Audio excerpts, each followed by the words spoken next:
하나님 말씀 보겠습니다. 오늘 이 아침에 하나님께서 우리에게 주신 말씀 욥기 42장 1절로 6절까지의 말씀입니다.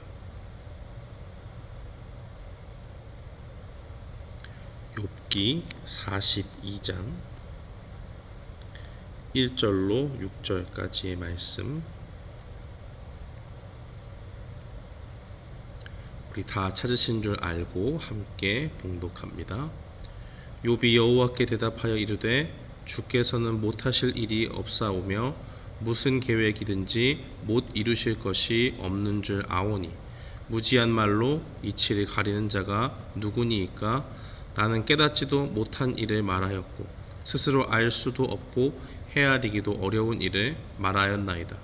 내가 말하겠사오니 주는 들으시고 내가 주께 묻겠사오니 주여 내게 알게 하옵소서. 내가 주께 대하여 귀로 듣기만 하였사오나 이제는 눈으로 주를 배옵나이다. 그러므로 내가 스스로 거두어드리고 티끌과 재 가운데서 회개하나이다. 아멘. 저는 본문 말씀 욥기 42장 1절로 6절 말씀을 통해서 회개와 회복이라는 제목으로 주의 말씀을 선포하겠습니다.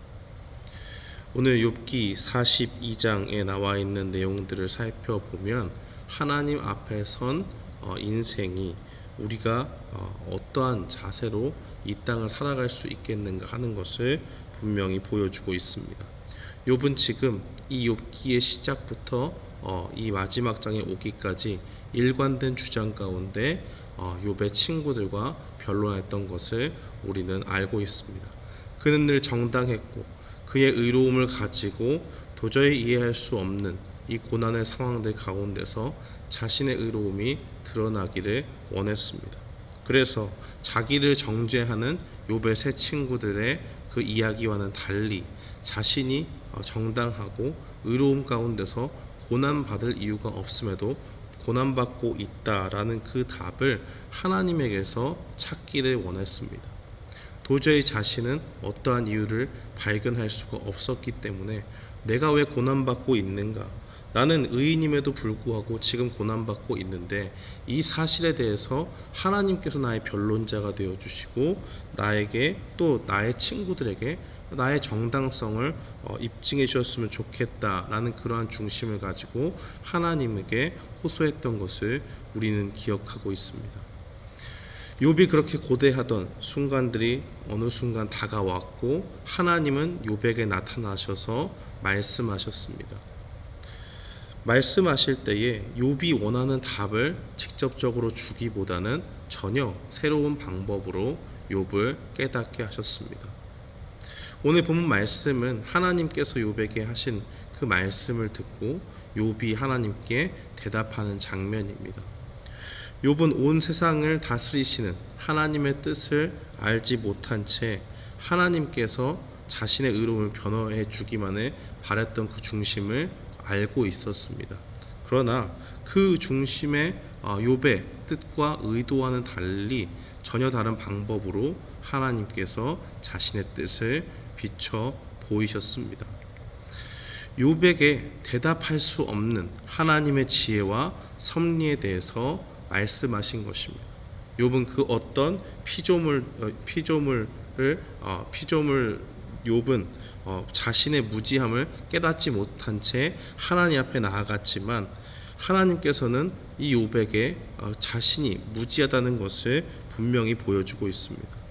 그가 이미 언급한 피조물 중에 리워야단, 악어라든지 또 하마를 가리키던 그 베헤못이라고 하는 아주 큰 그 짐승들, 사람이 두려워하고 함부로 제압할 수 없는 그러한 짐승들을 보여주시면서 이를 제압하지 못하는 인간의 연약함, 또 이들을 다스리고 이들뿐만이 아니라 온 피조물을 다스리고 세세히 인도하시는 하나님의 섭리하심을 비춰 보여주셨습니다. 그에 대한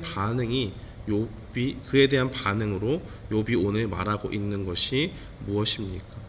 오늘 욥기 32장 2절 말씀에 무지한 말로 하나님께서는 욥에게 무지한 말로 생각을 어둡게 하는 자가 누구냐라고 말씀을 하셨고, 그에 대한 반응으로 오늘 3절 말씀에 무지한 말로 이치를 가리는 자가 누구입니까? 라고 말하면서 그 사람이 바로 나다라는 것을 이야기하고 있습니다. 나는 깨닫지도 못한 일을 말하였고 스스로 알 수도 없고 헤아리기도 어려운 일을 말하였습니다라고 하나님 앞에 고백하고 있는 것입니다. 욥은 자신의 믿음을 지켜나가면서 고난 가운데서 몇 번에 걸쳐서 하나님께 원망이 섞인 말을 한 적이 있습니다. 그러나 그 모든 것은 자기가 하나님의 말씀을 듣고 보니 얼마나 무지한 가운데 하나님의 뜻을 헤아리지도 못한 채 그렇게 하나님에게 나아갔는가 하는 것을 깊게 깨닫게 되는 그러한 계기가 되었다는 것을 보여주는 것입니다.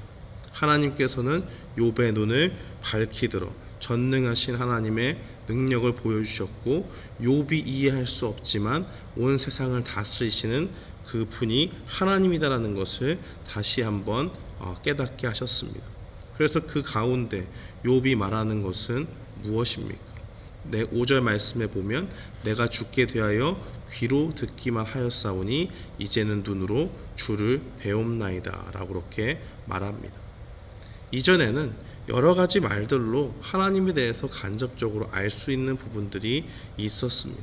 그러나 이제 고난 가운데서 그가 깨닫게 된 것은 무엇입니까? 내가 이해할 수 없는 그 하나님의 뜻이 이 땅 가운데 존재한다 라는 것을 깨닫게 되었고, 자기의 정당성을 끊임없이 주장했지만 이마저도 하나님 앞에서 아무것도 아닌 그러한 티끌과 같은 그러한 모습이었다라는 것을 욥이 깨닫고 있는 것입니다. 그저 욥이 할 수 있는 것은 6절 말씀에 보면 회개하는 모습이 나오지 않습니까?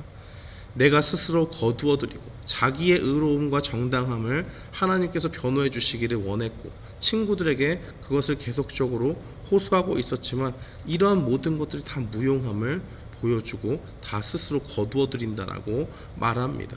그리고 결국에는 티끌과 재 가운데서 하나님 앞에 회개한다라고 그렇게 말합니다.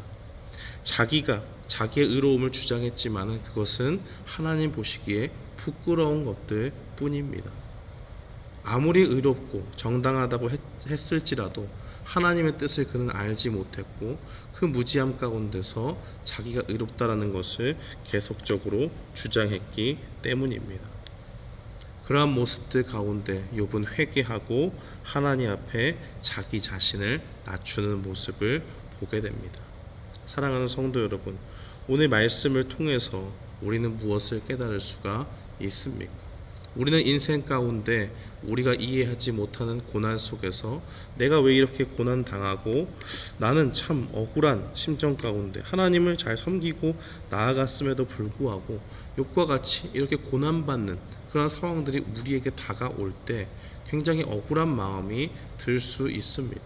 하나님이 왜 나에게 이렇게 견디기 힘든 고난과 시련의 순간들을 주셨는가 하는 말로 하나님 앞에 나아갈 수 있다는 것입니다. 그러나 그러한 때에 우리가 깨달아야 될 것은 우리가 다 알지 못하는 하나님의 뜻이 있다는 것을 깨닫고 주님 앞에 나아가야 된다는 것입니다. 결국 그러한 모든 주장을 했던 욥의 결론이 무엇입니까? 하나님 앞에 자신의 무지함을 고백하고 주님 앞에 교만했던 자신의 모습을 회개하고 있다는 것을 우리는 보게 됩니다. 사랑하는 성도 여러분, 하나님께서 욥에게 자신의 전능하심을 보이시고 욥이 회개했을 때 그 가운데 이전보다 더욱더 갑절의 축복을 주시면서 욥기 42장은 끝나고 있습니다. 이 말씀을 통해서 우리는 하나님 앞에 우리가 얼마나 연약한 존재인가를 깨닫고 우리가 함부로 하나님의 뜻을 판단해서 그 가운데서 나의 뭔가 주장을 하는 것이 아니라 하나님의 뜻을 오로지 구하면서 겸손함 가운데서 우리가 무지함 가운데 있다면 주님의 뜻을 기다리고 그 가운데서 하나님이 언젠가는 주님이 생각하신 그 때가 되면 하나님의 그 뜻을 밝히 보이시겠다 온전히 신뢰하며 나아가는 그러한 모습들이 필요합니다. 오늘 말씀을 우리 마음에 간직하면서 이러한 마음 가운데서 주님을 바라보고 온전히 우리가 주님을 의지하는 가운데 나아가는 우리 모두가 되기를 주님의 이름으로 축원합니다. 아멘.